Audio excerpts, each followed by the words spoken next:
दोस्तों, आज के इस दौर में आप जिस बंदे को मिलते हैं ना, तो आपको वो परेशान नज़र आता है।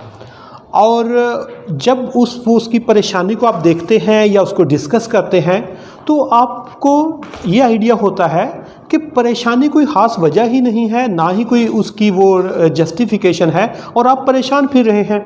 और दुनिया में कोई 70-80% लोगों की जो परेशानियां हैं, उनके पीछे कोई ख़ास वजह नहीं होती। वो परेशान जस्ट परेशान होने के लिए होते हैं।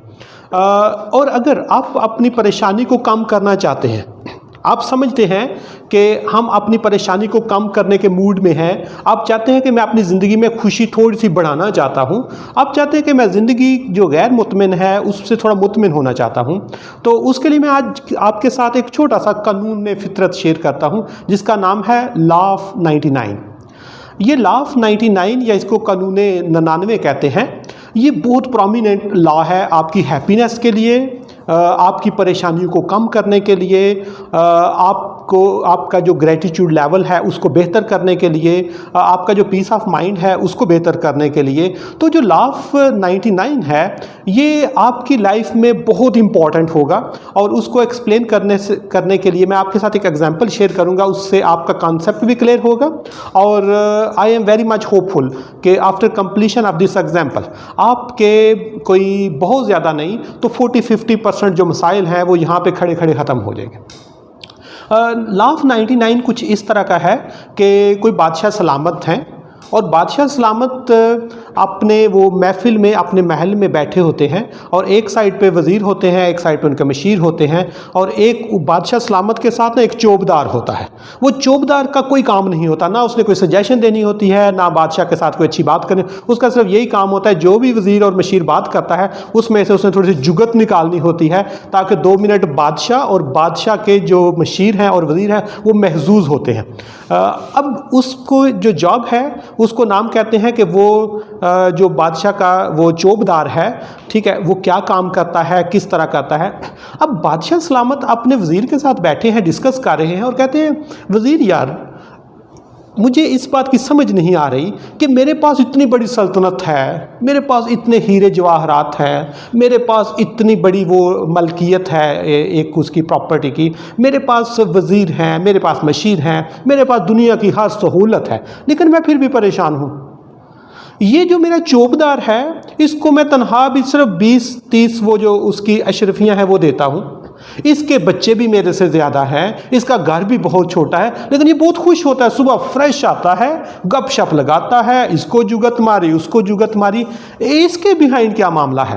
तो जो वज़ीर है बादशाह को कहता है, बादशाह सलामत, अगर जान की अमान हो तो मैं आपको इसका राज बता देता हूँ।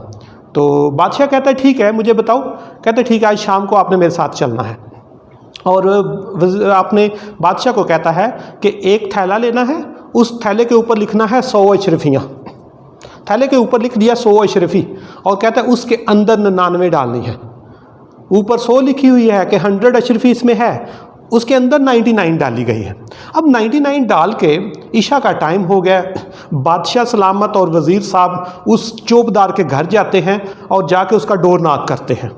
जो ही डोर नॉक करते हैं तो अशरफियों का थैला जो है वो उसके दरवाजे के आगे रखते हैं, और ख़ुद वो दूसरी साइड से होकर उसकी छत पे जाके बैठ जाते हैं। बादशाह भी बैठा हुआ है छत पे, और वज़ीर भी साथ छत पे बैठा हुआ है।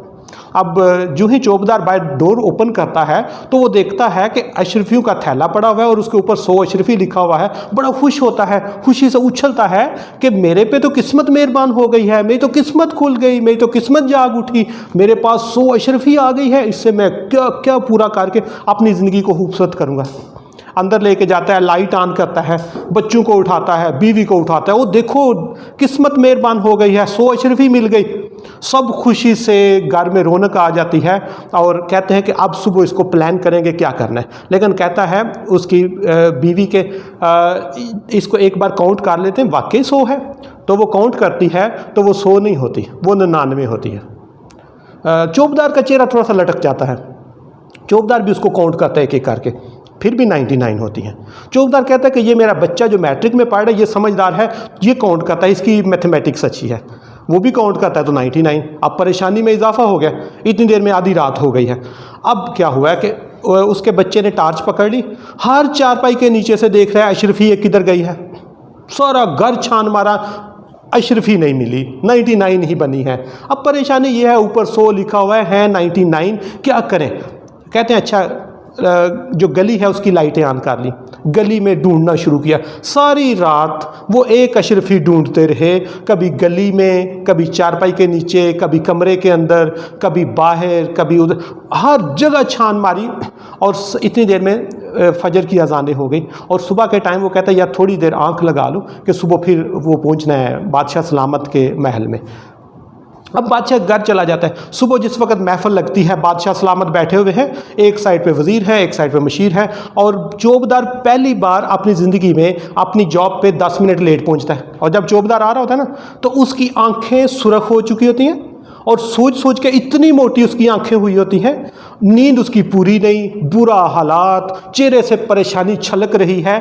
और जो मशीर था और वज़ीर था, वो वज़ीर बादशाह को कहता है बादशाह सलामत, समझ आई, यही हम अपनी ज़िंदगी में करते हैं कि हमारे पास जो अल्लाह ताला की दी हुई 99 नेमतें होती हैं उसको हम इग्नोर करते हैं और जो एक कमी रह जाती है उसके लिए हम परेशान फिरते रहते हैं।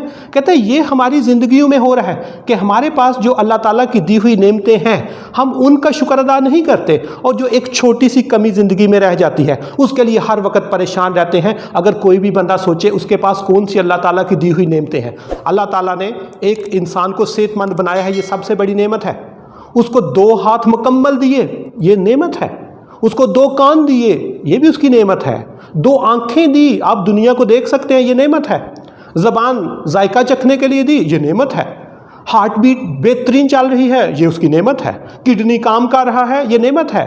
2 टांगें दी हैं, जब चाहे जहाँ चाहे जाके आप जो है वो आउटिंग कर सकते हैं, देख सकते हैं, खेल सकते हैं, काम कर सकते हैं, ये नेमत है। इन सारी नेमतों को छोड़ के हम एक जो छोटी सी हमारी ज़िंदगी में कमी रह जाती है उसके लिए परेशान रहते हैं। इसको रूल ऑफ 99 कहते हैं कि हमारे पास जो 99 खूबियाँ होती हैं, जो नेमतें होती हैं, हम ज़िंदगी में उनको इग्नोर कर देते हैं, और जो थोड़ी सी कमी रह जाती है हर वक्त उसका रोते रहते हैं, यार ये कभी हो जाती है, यार ये कभी हो जाती है। अगर इन 99 पे अल्लाह का शुक्र अदा करना चाहे और शुक्र अदा करना शुरू कर दे तो हमारी ज़िंदगी यहाँ पे बैठे बैठाए विद इन 1 मिनट आपकी ज़िंदगी जो परेशानियां हैं उससे निकल के खुशियों में कन्वर्ट हो जाती है। इसलिए रूल ऑफ 99 को आप अगर अपने पल्लू के साथ बांध लेते हैं तो आपको यकीनन इससे अफाका होगा, और जितना अफाका होगा या आप इसके साथ किस हद तक मुत्तफिक हो सकते हैं रूल ऑफ 99 के साथ, इस पे अगर आप मुझे इस पे थोड़ा सा कमेंट दे दें, इस पे अपना फीडबैक दे दें, तो मैं आगे इसको और बेहतर अंदाज में प्रेजेंट कर सकूँगा कि किस तरह हम अपनी लाइफ के साथ ज़्यादा सेटिस्फाई हो सकते हैं।